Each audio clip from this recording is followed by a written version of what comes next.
Hi guys, இன்றைக்கி ஒரு mini vlog பார்க்கலாமா. இன்றைக்கி வந்துட்டு பாப்பாவுக்கு ஸ்கூலு. ஸோ வந்து வெளியில் போகலாம் அப்படின்றக்காக கிளம்பியிருந்தோம். அங்கே காட்டு பக்கம் போகலாம், அந்த விவசாயம்லாம் போட்டிருக்கோம், அங்கே போயிட்டலாம்னு சொல்லிட்டு வந்திருந்தோம். ஆக்சுவலாக நாங்கள் வந்து கடை கட்டிகிட்டு இருக்கோம். அங்கே வந்துட்டு அங்கே தண்ணி அடிச்சுட்டு அப்படியே பார்த்துட்டு வரலான்ற மாதிரி கிளம்பியிருந்தோம் பாப்பா தூக்கிட்டு. அப்போ வந்து பாப்பா நான் எல்லாருமே வந்துட்டு காய் பிடுங்கணும், கத்திரிக்காய் பிடுங்கணும். மாமா 3 பேர் பிடுங்கணும். பாப்பா குட்டி பாப்பா வந்து உட்கார வச்சுருந்தோம் சேரில், கீழே வந்தால் விழுந்துருவாங்க அப்படின்ட்டு கத்திரிக்காய் பாருங்கள் பிடிங்கிட்டு இருந்தோம். பாப்பா நல்லா ஜாலியாக பிடுங்கினாங்க. என்னைக்காவது தானே போகிறோம் அப்படின்ற மாதிரி போனோமா, அதனால் ஜாலியாக பிடிங்கிட்டு இருந்துச்சு.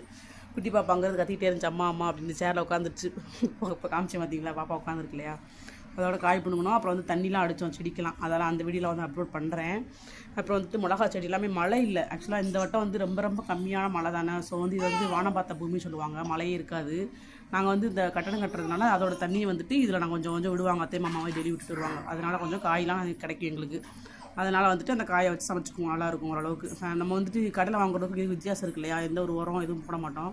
பாருங்கள் எந்தளவுக்கு தண்ணி இல்லாமல் இருக்குது அப்படின்ட்டு. ஆனால் தண்ணி அடிக்கிறதுனால கொஞ்சம் கொஞ்சம் காய்கறி வந்து கொஞ்சம் காய்க்க ஆரம்பிச்சிருக்கு கொஞ்சம் கொஞ்சம். இப்போ வந்து மிளகாவும் போட்டிருந்தாங்க, மிளகா வந்து கொஞ்சம் கொஞ்சம் பிடுங்கிட்டாங்க. இந்த மாதிரி கத்திரிக்காய் இருக்குதா, இப்போ தான் பிடுங்கிட்டு இதை தான் பிடுங்க ஆரம்பிச்சிருந்துச்சு. பாப்பா வந்து பிடுங்கிட்டு இருந்தாங்க, தண்ணி விட்டுட்டு இருந்தேன் நான் வந்துட்டு. இதுக்கப்புறம் நாங்கள் அடுத்தடுத்த வீடியோவில் வந்துட்டு நாங்கள் என்னென்ன பண்ணோம் அப்படின்றத காமிக்கிறேன். இது வந்து ஆக்சுவலாக இதுதான் கட்டடம் நாங்கள் கட்டிகிட்டு இருக்கிறது.